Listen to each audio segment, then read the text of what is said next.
മിശിഹായിൽ ഏറ്റവും സ്നേഹമുള്ളവരെ, നോമ്പിൻ്റെ 22-ാം ദിവസത്തിലേക്ക് സ്വാഗതം. നമ്മൾ നോമ്പിൽ കൂടുതൽ തീക്ഷ്ണതയോടെ പ്രാർത്ഥനയോടെ മുന്നേറാം.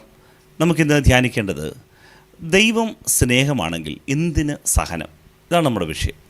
ദൈവം സ്നേഹമാണെങ്കിൽ എന്തിന് സഹനം?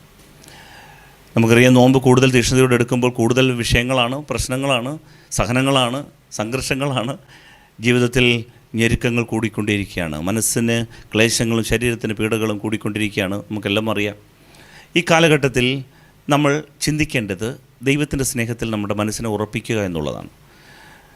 നമ്മുടെ വിഷയം ഇതാണ്: ദൈവം സ്നേഹമാണെങ്കിൽ എന്തിനാണ് ഈ സഹനങ്ങൾ?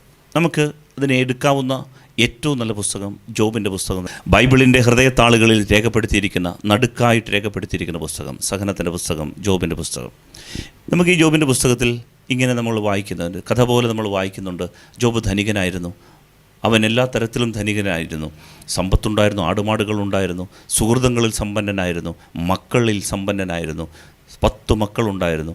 അവന് ദൈവവിചാരമുണ്ടായിരുന്നു, ദൈവത്തോടുള്ള ബന്ധത്തിൽ സമ്പന്നനായിരുന്നു. എല്ലാ തരത്തിലും സമ്പന്നനായൊരു മനുഷ്യൻ.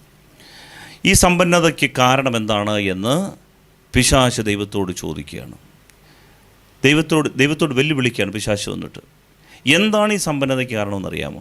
നീ അവൻ്റെ വസ്തുവിന് ചുറ്റും വേലി കെട്ടി സംരക്ഷിക്കുന്നത് കൊണ്ടാണ് അവൻ്റെ സമ്പന്നത. നീ അനുഗ്രഹം പിൻവലിച്ച് നോക്ക്, അവൻ നിന്നെ പള്ളു വിളിക്കും, മുഖത്ത് തുപ്പുമെന്ന് പറഞ്ഞു. ദൈവം പറഞ്ഞു, നീ പോയി പരീക്ഷിക്കടാ. എൻ്റെ പിള്ളേർ എൻ്റെ അടുത്ത് വരുന്നത് അനുഗ്രഹങ്ങൾ കണ്ടിട്ടല്ലടാ, നക്കപ്പിച്ച് ഞാൻ കൊടുത്തത് കൊണ്ടല്ലടാ എൻ്റെ പിള്ളേർ എൻ്റെ അടുത്ത് വരുന്നത്. ഞാനും അവരും തമ്മിൽ, അപ്പനും മക്കളും തമ്മിലുള്ള ബന്ധമാണ്, സ്നേഹമാണ്. അത് നിനക്ക് പറഞ്ഞാൽ മനസ്സിലാവില്ല. ദൈവം സാത്താനെയും വെല്ലുവിളിച്ചു. സാത്താൻ ദൈവത്തോട് പറഞ്ഞു, നീ എനിക്ക് അവകാശം എന്താ? ദൈവം പറഞ്ഞു, നീ പോവും. ജോബിൻ്റെ അടുത്തേക്ക് വന്നിട്ട്, പ്രിയപ്പെട്ടവരെ, സാത്താൻ അവൻ്റെ സമ്പത്ത് മുഴുവൻ നശിപ്പിച്ചു. അവൻ്റെ മക്കളെ മുഴുവൻ അപകടത്തിൽപ്പെടുത്തി. അവൻ്റെ ഭാര്യ അവനെ തെറി വിളിക്കാൻ തുടങ്ങി. എന്നിട്ടും തീരാത്തപ്പോൾ പിശാച് വന്നിട്ട് പറയുകയാണ്, അതേ, അവൻ്റെ ശരീരത്തിന് ആരോഗ്യമുള്ളത് കൊണ്ടാണ് പിന്നെ അവൻ ദൈവത്തെ വിളിക്കുന്നത്, നിന്നെ വിളിക്കുന്നത്. അതുകൊണ്ട് ചർമ്മത്തിന് പകരം ചർമ്മം.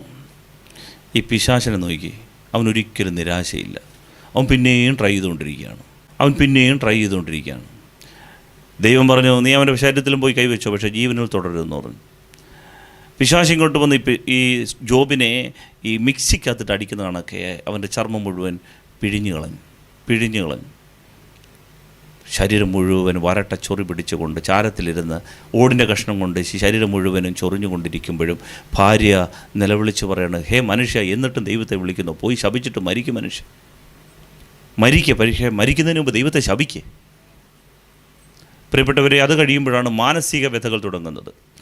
4 സ്നേഹിതർ, ആദ്യമേ ഒരു 3 സ്നേഹിതർ, പിന്നീട് ഒരാളും കൂടെ വന്ന് 4 പേർ ഈ കുഴിക്ക് ചുറ്റും നിന്ന് മാനസിക പീഡകൾ. ഇവനെതിരെ റൂമേഴ്സ്, കിംവദന്തികൾ ഇവനെതിരെ പറയുകയാണ്, നീ പാപം ചെയ്തത് കൊണ്ടാണ് ജോബേ നിനക്കിത് സംഭവിച്ചത്. മനസ്സാ വാചാ കർമ്മണ പാപം ചെയ്യാത്ത ഒരു മനുഷ്യനെ നോക്കി പറയുകയാണ്, ചെയ്യാത്ത കുറ്റം മുഴുവൻ അവൻ്റെ മേൽ ചുമത്തിയിട്ട് പറയുകയാണ്, നീ പാപിയാണ്. പ്രിയപ്പെട്ടവരിൻ്റെ പേരാണ് വിവാദങ്ങൾ ഉണ്ടാക്കുക. ഈ ആധുനിക കാലത്തിൽ സോഷ്യൽ മീഡിയയിലൂടെ എന്തോരം ആളുകളാണ് മുറിവേറ്റ് കഴിയുന്നത്. ചെയ്യാത്ത തെറ്റിന് എന്തോരം ആളുകളാണ് ക്രൂശിക്കപ്പെടുക. വിവാദം, മാനസിക പീഡകൾ, അവനെതിരെ റൂമേഴ്സ് ഉണ്ടാക്കുക, കിംവദന്തികൾ ഉണ്ടാക്കുക. പ്രിയപ്പെട്ടവർ, ഇതെല്ലാം ഈ മനുഷ്യൻ സഹിച്ചു. എന്നിട്ടും അവൻ പറഞ്ഞു, എൻ്റെ മാംസം അഴുകി ദ്രവിച്ച് ചർമ്മം നശിച്ചു ജീർണിച്ചു പോയാലും അഴുകിയ മാംസത്തിൽ നിന്ന് ഞാൻ എൻ്റെ ദൈവത്തെ വിളിക്കും. കാരണം ദൈവം തന്നു, ദൈവം എടുത്തു, ദൈവനാമം മഹത്വപ്പെടട്ടെ. പ്രിയമുള്ളവരെ, ഇത് കണ്ടിട്ട് ദൈവം സാത്താനെ അന്വേഷിക്കുകയാണ്. പക്ഷേ സാത്താനെ പഞ്ചായത്തിൽ പോലും കാണാനില്ല. നമ്മളെന്താണ് ഇതിനകത്ത് മനസ്സിലാക്കേണ്ടത് ഇത്രയേ ഉള്ളൂ: മനുഷ്യൻ ദൈവം മുമ്പാകെ അന്തസ്സുള്ളവനാണ്. ദൈവം മനുഷ്യനെ സൃഷ്ടിച്ചിരിക്കുന്നത് ദൈവഛായയിലാണ്. ദൈവത്തിൻ്റെ മക്കളാണ് മനുഷ്യന് ഒരു അന്തസ്സുണ്ട്. ഈ അന്തസ്സ് ദൈവം കൊടുത്തതാണ്. മനുഷ്യനും ദൈവം തമ്മിലുള്ള ബന്ധം ഈ ദൈവഛായയുടെ ബന്ധമാണ്. അതുകൊണ്ട് ഈ ഭൂമിയിൽ ദൈവം പിശാചിനോട് വെല്ലുവിളികൾ നടത്തും. എൻ്റെ മക്കളെ ഞാൻ അനുഗ്രഹിച്ചിരിക്കുന്നത് കൊണ്ടല്ല അവർ എന്നെ വിളിക്കുന്നത്. എൻ്റെ മക്കൾക്ക് ഞാൻ എന്തെങ്കിലും കൊടുത്തു എന്നതിൻ്റെ പേരിലല്ല അവരെൻ്റെ അടുത്ത് വരുന്നത്, എന്നെ സ്നേഹിക്കുന്നത്. ഇതപ്പനും മക്കളും തമ്മിലുള്ള ബന്ധമാണ്. പ്രിയപ്പെട്ടവരെ, പിശാച് വെല്ലുവിളി ഏറ്റെടുത്ത് നമ്മളെ വന്ന് വല്ലാതെ പരീക്ഷിക്കാം. നമുക്കുള്ളതിനെല്ലാം തട്ടിത്തൂക്കി കളഞ്ഞേക്കാം.